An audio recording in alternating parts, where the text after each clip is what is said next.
of killing innocent people for their political objectives, pinning blame on Pakistan, covering it up by further killing innocent Kashmiris and Muslims and posing them as terrorists. Go to the next slide and listen to the truth of Pulwama by the governor of Kashmir at that time, the Indian Kashmir at that time. So what's happening now? Is it something different? It's the same playbook. That is why we say that this drama of this mantra of cross-border terrorism from Pakistan, of these jihadi organizations supported by Pakistan, these concocted allegations, and then basis of that, you start going into military posturing and military action. This must stop now.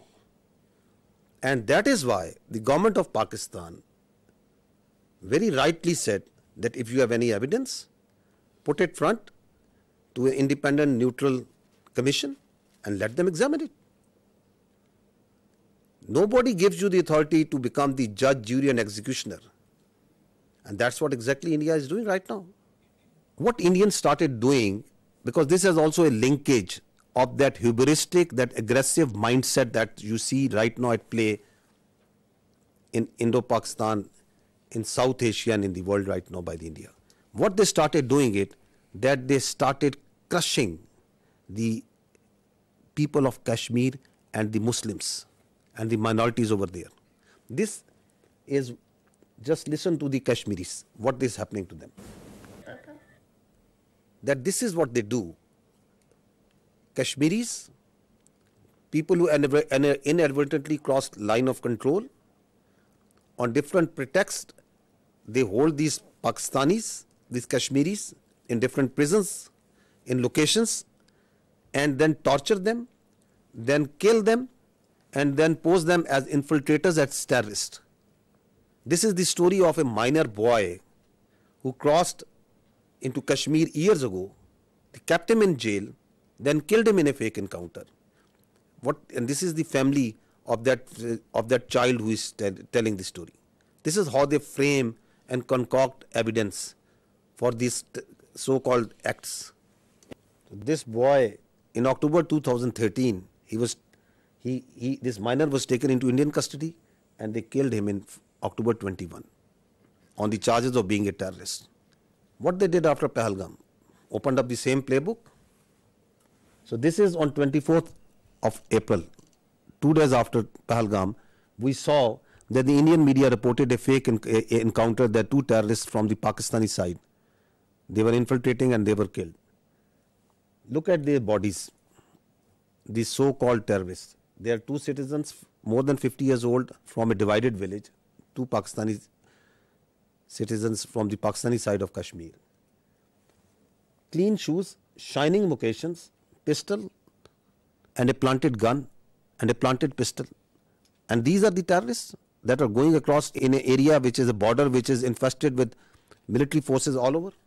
And once the media went to their village and to ask the truth, listen to what the villagers tell about it. The CNN team went to this village a few days ago and they went to the same village and what he found about the reality. What I want to bring to your notice is this: you as independent journalists, please go and find the facts. These are the facts.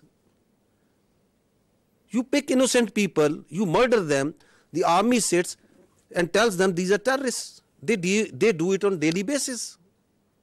That are these the terrorists that the Pakistan is sending across? They are innocent people. And on basis of that, you ratchet up concocted lies, a story, and you put it out in the media, in international media. You blame Pakistan. You don't provide any evidence. And then you say we will attack. This is exactly what they have done. Okay, that this terror plot was made by this and this. These are the mosques, and you attack mosques, the places of worship, right under the eyes of the international community. The fact of the matter is, Yes, there is terrorism. There is terrorism that's happening in Pakistan on daily basis. And who is sponsoring it? It's India. I'll give you the facts of this Indian sponsored and abetted terrorism in Pakistan. First, listen to what their leaders, their political and military leaders themselves say. What the evidence which is available publicly, what it tells us. The terrorist leaders who surrendered, they are telling that how India supports them, how India sponsors terrorism in Balochistan. This is open source. This is available to you. Everyone is listening and saying, and they are openly saying and jumping that we are going to do insurrectionist movement inside Balochistan. We will support them. We need to fund them. There are people who they were funded and they are telling, yes, we were supported them. They have networks of people who they train them, they supply them weapons.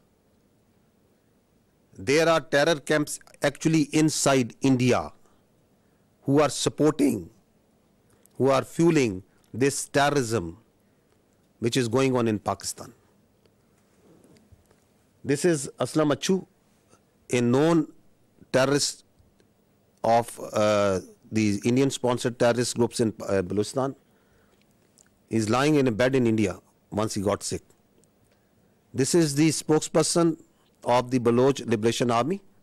Once the Jafar Express, this horrendous terrorist act happened where innocent civilians were killed in the train. Where was he? He was being taken by the Indian media and he's glorifying that act of a defunct, internationally recognized terrorist organization. Listen to him. So who is supporting them? Where is he sitting? Which country's media is glorifying this terrorist act? Now look at this way of this video that once the Jafar Express happened, this is a video that was shot exactly at the time when the train was blown up by the terrorists. Where was this video given? From where it was aired first time on the electronic media? Made a video, and who is the one who is airing it? The Indian media. Who is supporting that and celebrating and glorifying that terrorist act? Indian media.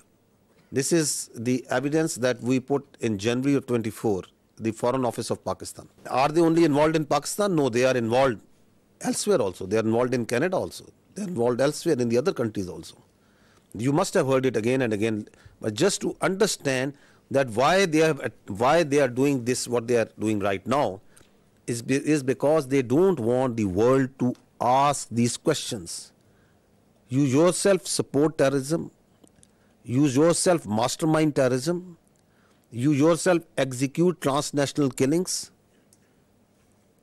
And at the same time, without any evidence, you concoct stories. And then on the pretext of those false presumptions, you carry out military aggression against innocent citizens.